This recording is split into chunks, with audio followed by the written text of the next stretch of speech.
Amazing find. Now I gave my son, everybody who's watching is kind of getting a drift now that my son's doing this. I take him aside, and what I do is I show him this.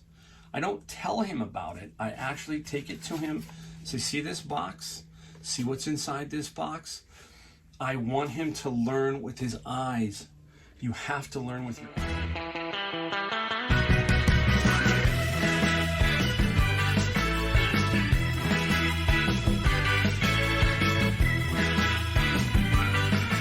Hey everyone, Mike, the Golden State Picker. I'm having fun. This is take 5, just the intro, just to get started. You know, it's not easy to start these. It's like you are looking at a camera and you're just talking out in space. So it is a little weird at first, and it was very daunting early on when I started doing these videos because you don't know what's going on. I do see myself because I'm using an iPhone. People ask me, what do you use? I'm using my it's an iPhone Max or whatever it is. It's a good iPhone. But sometimes when I sit at the computer with some other software and I'm trying to do this, I'm literally just looking at the screen. I see nothing. So it's a little weird. But I told myself, no matter what, when I started this channel, it was going to be probably, I'm losing track. I want to say it's either 2 or 3 years. That's how bad it is in my mind. It's 2.5. It's been 2. And then coming up, April will be 3. I told myself, I was going to learn on the fly, and no matter what, I was going to stick with it. And we've talked about sticking with stuff, right? That was my goal here. My goal here was to stick with it long enough just to get some traction so that I can get some true followers, some true fans, some true people who want to learn, and then I can teach and I can give some input and give some knowledge. So that's the whole plan of this channel, and I want to thank every one of you guys out there who are subscribers. It doesn't matter if I had 1 or 100,000. It's going to be the same.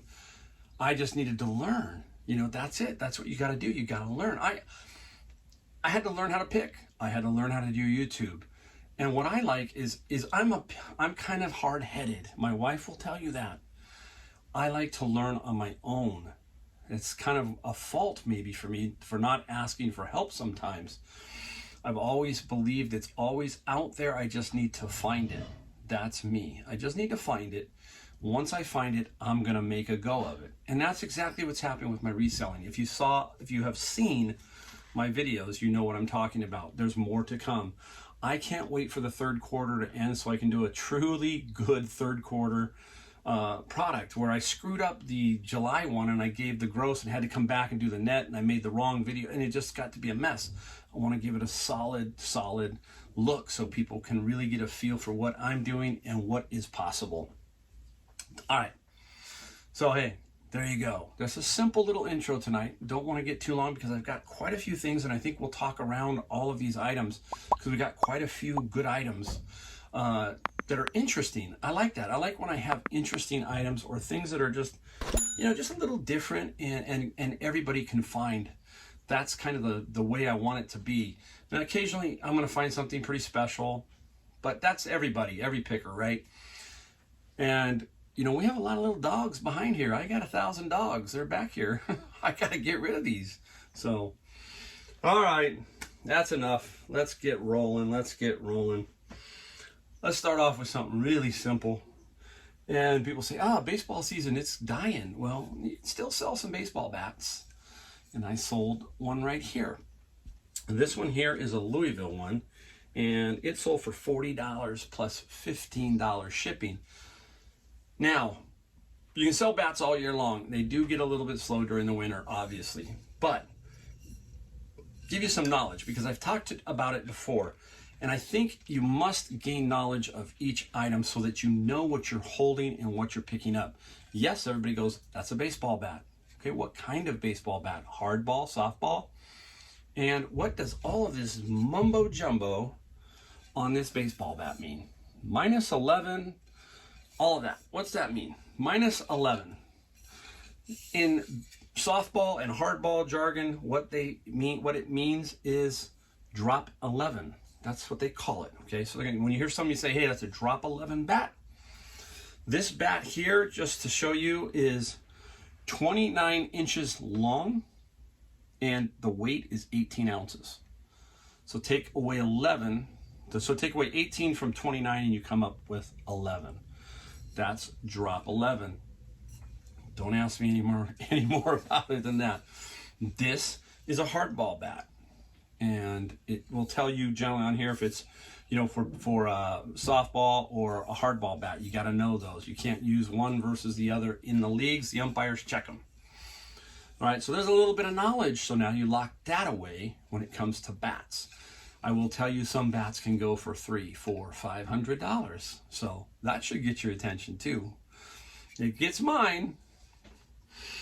All right, let's pop in. I might get a drink of water every so often just because you know me, I'm long-winded. All right, interesting one here. It's very, very tiny. Oh, he's so small. There he is, he's so small. He's in a baggie. It's a Star Wars figure, Lego. And his name is Greedo. Greedo. Comes from the Star Wars Lego set. If you remember, I picked up all that Rockin' Box stuff, and in it was a bunch of Lego stuff. Well, I peeled out a few of these guys because I could sell them by themselves. This guy sold for $31 and free shipping. I ain't redoing the video. It's starting right here. So now the Star Wars figurines. These are so tiny. These are like, if you have a pile of these things, you can't possibly go through these and find a bunch of these that would sell for 30 bucks. Almost impossible, unless you're truly an expert. So this is when you have to get a little bit lucky, find a big pile, and then go from there. That's all you can do, and that's how I did this here. I do use the Google Lens app. That helps a lot. And the eBay has a Lens app on there. So when you're doing the search, you can hit the lens or the camera, or you can search by barcode. So you can flip either one of those. And then you can put this, I usually put it on a white background, like a piece of paper, lay it down so there's no background, shoot the picture of it and see if it will come up with it. And on stuff like these Star Wars figurines, it will usually will grab it and it will show you what it is. Because otherwise you'll never ever, it'll be, unless you're an expert, you'll never figure it out. I know I wouldn't without Google Lens and the eBay Lens part. All right, let's go off to our, and we only have one item today that I'm going to show you probably next that I found that's super cool, super cool.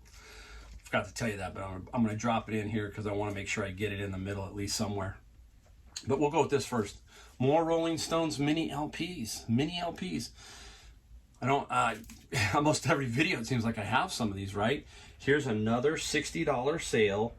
And what was the shipping on this? $60 and $8 shipping. So many people have asked about making money shipping and what do I mean by that? And hopefully by now you've got another video that mentioned that, but maybe somebody hasn't watched that video, so they want to know.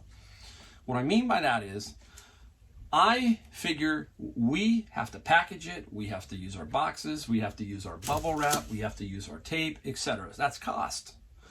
So when it comes to shipping, I want to try and make some money on it. And how do I make money on it? Just like I did here.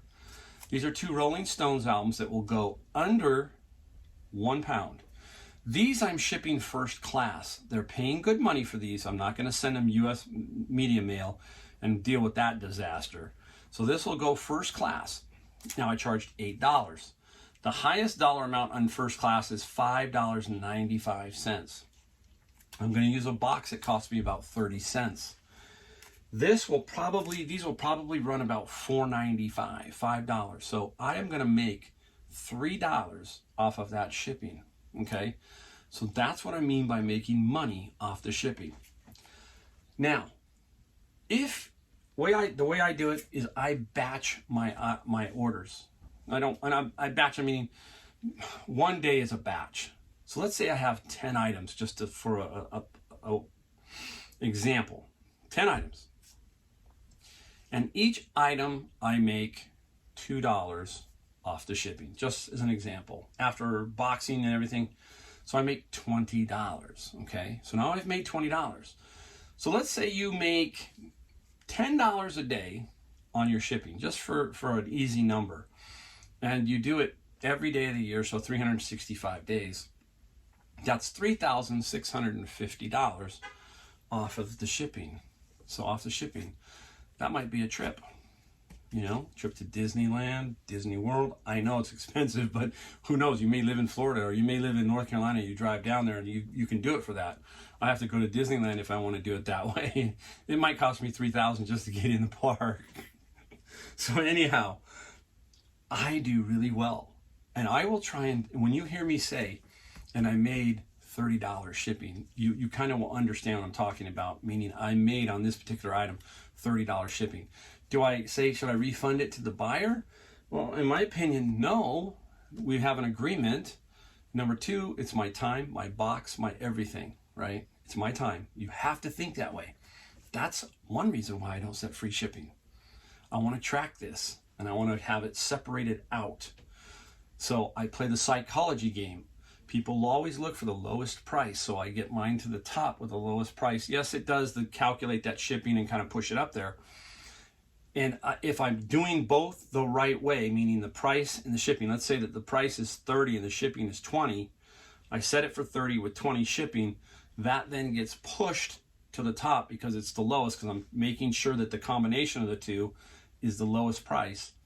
Now, psychologically, they see the $30. So they're looking at mine first. They do check the shipping, but then they go back and have to calculate everybody else's, and they still see that I'm the lowest.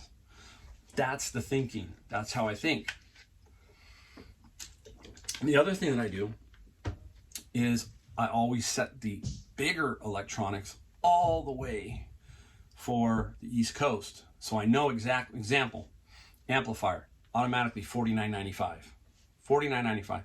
Now, if it ships to California like it does many times, I know in California it's going to cost me about $25 on average. I want to make $25 on shipping. But a lot of times, the buyer knows that too. So he's going to adjust the offer a little bit, knowing that, hey, the shipping's here. Do you see how it kind of works out? Classic example was the Heathkit amplifier. I sold it for full price, $149.95, $50 shipping. It cost $20 to ship. I made $30 on that shipping. That's how you do it. That's the thinking. And you can do it any way you want, but I do not set free shipping. 99% of the time, it is buy it now with shipping. All right, let's move on. Really quick, I was going to give you a real quick tip about, not tip, but it's funny. If you look at the Rolling Stones album covers on this era, they're always wearing a suit, and they're all four in the picture. There's quite a few of these like this. And I just kind of was noticing that. And that's back in the 60s, and that's when everybody was proper. But anyhow, very cool, very cool. All right, let's take a look at this guy. I just got this guy. I don't know if I made a video on it, but I think I did. It is a downfield scope, a Bushnell Century 20X. This guy sold for, gotta look for it. It was $34 and some shipping. $35 plus $10 shipping. $35 plus $10. So, good little find. All right, now we're gonna bring up the big guy, the guy that I got today. Now, I don't have the other two items that I got today. They were exactly the same. Got a text from a picker friend who said, Mike, I'm saving 2 items for you. 2 bubblegum machines. Not vintagey, but they're, 2 bubblegum machines. Remember we talked about networking? Okay, so he said, I'm saving you those 2. You want them? Yes. So I went down there when I had my chance, and I got those. And I happened to luck into this item. This item right here, you'll see it. This thing's heavy, man. Oh, I'm getting too old. Look at that beauty. There you go. Take a look. An Underwood typewriter. Really, really cool. Very heavy, very old, and it's got condition issues. There's the price. Look at the price. $19.99. $19.99. I'll give you the quick story. So while I'm in there, he brings me in because he's holding 2 things for me, right? I happen to come up front, and up front, inside a suitcase, one of the employees had dragged this thing from behind the Savers main area where they store some of this stuff they think they can get top dollar for. They were trying to get $100 for this thing, and that ran its time. And after so long, Savers then just puts it out on the floor, but they bring it back to get repriced. So it's back there being repriced, and they're going, we ain't letting this thing set out. We're going to put $19.99 on it. It was happening to go into the bin. There I was. How many times have I been there where the bin is coming out and this was in it. And there was a Singer sewing machine for $19.99. So I took both of them, put them up there, and started looking at them. There's another gentleman picker who, this is the karma thing, another gentleman picker who likes sewing machines. I know him. I was looking at the Singer just to make sure it wasn't like a $500 Singer, but I kind of knew it wasn't.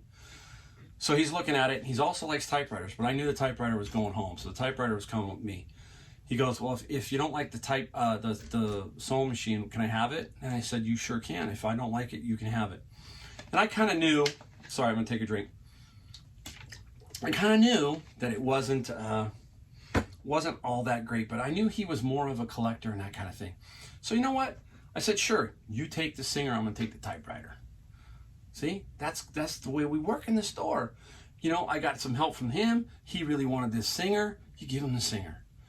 You know, what is $80 going to be? I mean, I'm not trying to trivialize $80, but I just made some goodwill. I just made, and we're all friends in there. Every one of us are friends. You can see how it works. I mean, I'm telling you, that networking thing is like gold. And one passes it along, it's my turn. Now I got to pass something along, right? I really wanted the typewriter, but he seemed to really want the Singer. So, boom, and he's really happy, right? I'm happy, he's happy. There you go. Now, anyhow, back to the typewriter. It's an Underwood. Don't know the value yet, don't know the year, don't know all that stuff. They go anywhere from $250 to $800, all over the map. Got to do a little bit of research here. We'll let you know when it sells what we got for it. But I guarantee you, it's going to be at least $250. At least $250. Am I afraid to ship this? No. This sucker's easy to ship. This is not that difficult. People will go, oh, it weighs so much. That's what he told me. You know, the guy with the Singer. He goes, well, that's going to be a nightmare to ship. I knew better. If you've seen me and you've seen some of my videos and you've seen my turntable video, piece of cake. This is not that hard. I like the heavier items, and the reason why too sometimes, those guys can't kick them around. How many times have you seen a little, we were just talking to somebody about the USPS triangular tubes. Those make great little pew, you know, let's see how far we can shoot that across the room, right? Compared to this thing, let's see him throw a 50-pound typewriter around. Right? They may drop it, but if you package it well, that's not gonna matter. It's when they start throwing things around that you get problems. All right, look at, we are cruising through this video. Just let it go. Let it go. All right, so he's probably gonna stick out here a little bit, but anyhow, there, we'll put it there. All right, here's another item. This guy right here is, I'm gonna make sure I get the price first. This is a little palm. Thought maybe I had a winner here. I really did. I thought I had a $200 to $250 winner, but this is what it is. You look at this and it's old, and people go, that's just old. That's the miss you look for. $2.99, okay? $2.99 because somebody thought it was old at Savers. And it's an HP 200LX. It's broke. Had a feeling it might not work because it had a little crack on it right here, okay? But you gotta take the risk, because you sell it for parts if not. It did sell. It sold for $40 plus some shipping for parts. $40 plus $7. So I still turned that $2.99 in one day into $40. If this thing worked, $200. So that's what you're looking for, people. Stuff like that. It's out there. It's out there. You hear me say that all the time. It's out there, right? Out there. Where are we gonna go next? Let's go into a big hitter. We'll go to a big hitter. This is a big hitter. You hear that? That's money. Money rattling around in there. Wait till you see how much these sold for. All right. Went to Savers. And now when I go into Savers, I was a little late here, probably about 20 minutes late. This was on the shelf. Now there's a difference between the shelf and the cart. The shelf and you're 20 minutes late to a store means that people have gone around and looked and seen. One of these was even open, okay? This is an Ingersoll Rand architectural hardware. Von Duprin power transfer. What this is it's a power transfer for the doors, the big doors. It's a little transfer. If they don't make them anymore, you're gold. These were $2.99 each. I didn't make a video because it was so blazingly hot yesterday. I literally did this was yesterday. $2.99 each. There were 3 of them. So there are 3 of these beauties. I knew I had some value, didn't know what it was. Well, anyhow, turns out that I sold all 3 in one day for $375. Now here's the kicker. Here's the kicker. I gotta find it. $34 shipping to California. Making money on the shipping. He agreed to that price, right? And if he would have come and said, hey, could you do something with the shipping? I would have said sure, but I would have had to do something with the price. So that's how I think. So this is only, let's say that this cost me $12. This is not going to cost me more than $12. Let's say 14. I'll make 20 on the shipping. So now you see how I work. 20 on the shipping. Amazing find. Now I gave my son, everybody who's watching is kind of getting a drift now that my son's doing this. I take him aside, and what I do is I show him this. I don't tell him about it. I actually take it to him. So see this box? See what's inside this box? I want him to learn with his eyes. You have to learn with your eyes so that you... Sorry. You have to learn with your eyes. When your eyes focus on this, it took me all of 2 seconds to figure this out, that there was value here. My eyes caught it. Now, it's been there at least for 20 minutes because the store was open. What, nobody else saw it? See the difference? Your eyes versus the other person's eyes. You need that advantage. You need that advantage. Another one here. Let's go to this. This is on the Novo docking station. Interesting little piece. I'll try to open a little bit for you. It was from yesterday also. It's a little docking station, brand new. We sold it for $65, $10 shipping. Shipping should be spot on here. This particular item we paid $4.99 for. $4.99. So good money on that particular one. All right, let's hop in. There goes the bat right under my feet. So if I slip and fall out, you know why. I slipped on the bat then. A book, The Wild Sheep. If you've watched enough of my videos, you probably saw the dumpster, not the dumpster. It's too funny. Sorry, the dumpster. The bin. Sometimes they are dumpsters. Oh my goodness. All right, The Wild Sheep of the World. The Wild Sheep of the World. This guy was a sheep hunter. And there was like a lot of books in there. I think this might be the last one. There might be one more book of this, but I sold every one. And this one here, I didn't even go in order. It's just so messed up. Oh, the sheep. Hell, hold on, people. Hold on. I might have to cut this one. Oh, $30 plus free shipping. $30 plus free shipping. And you know how I work, right? I work towards the bin, trying to make money to offset the $100 that I pay for the bin, $100 I pay for the bin, and then all the rest of the books go into Amazon. There you go. All right, let's spin over here. I'm looking around to see what in the world I'm missing.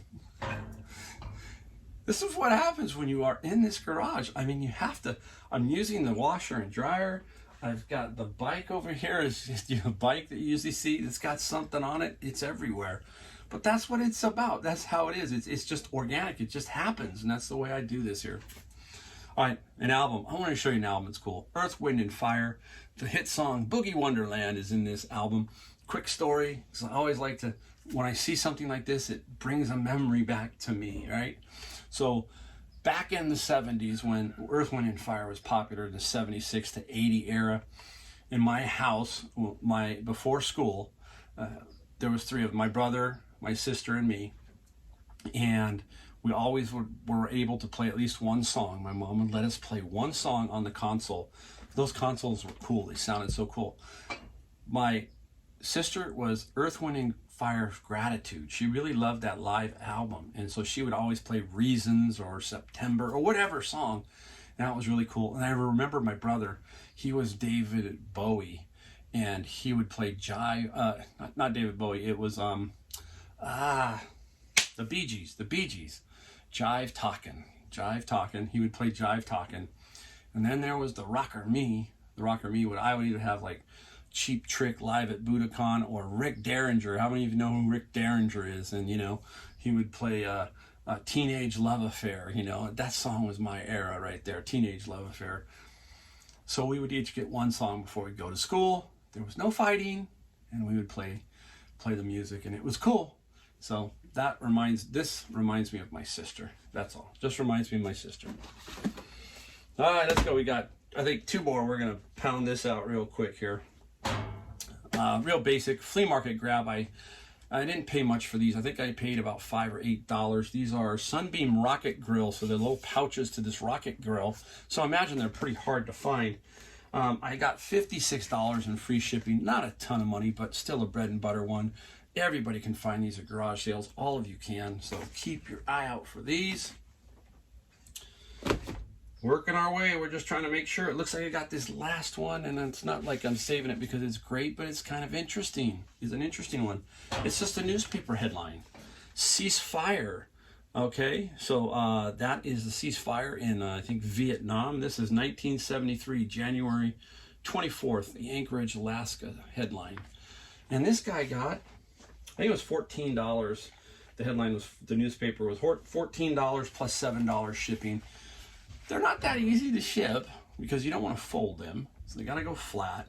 So you just got to find some cardboard and really sandwich it nice and tight, and you'll be able to ship that. All right. Another crazy video from the Golden State Picker. I really appreciate you guys. I really do. Thank you for watching. Thanks again. Some of you don't go all the way through, so you probably never even hear this part. But again, thanks. We're going to have something for the 10,000 subscriber. I don't know what. I shouldn't say I don't know what. I have an idea. So I put this at the end. We'll see if somebody wants to kind of know. Maybe put some comments down below. We'll see. But I'm definitely going to do something for that, and it's going to be pretty special. And we'll announce it when it gets closer, and we'll let you know. Anyhow, hey, thanks again. We'll see you next time.